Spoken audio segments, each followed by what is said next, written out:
Something that isn't slowing down is increasing trade disputes between China and the United States, and President Barack Obama is now taking credit for doubling the amount of trade actions against China. In recent days, complaints against major Chinese telecommunications manufacturer Huawei, as well as Chinese solar and wind tower manufacturers, have moved forward. So is this escalation in trade cases a product of the market, or is it simply politics in an election year? CCTV's Jessica Stone with all. This week, Chinese wind towers became the latest Chinese product to be declared unfairly subsidized by the U.S. government, which proposed a punitive levy of 26%. It comes 1 month after Chinese telecom giant Huawei was named among 45 companies under investigation for patent infringement by the International Trade Commission. And it's all becoming part of election year politics for the U.S. president. We've brought trade cases against China at nearly twice the rate of the previous administration.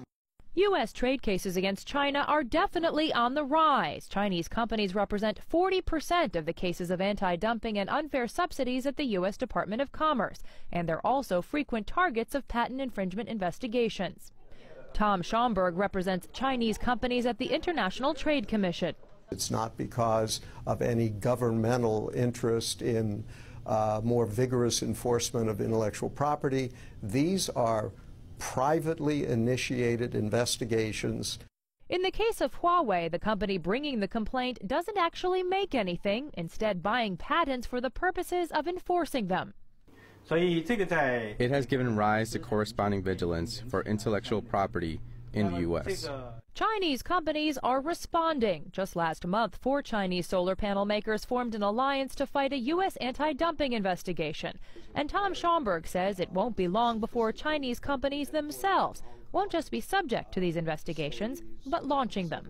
One of the pieces of advice that I know lawyers are giving to their Chinese clients is that they should increase their filings in the United States to enhance their intellectual property position in this market.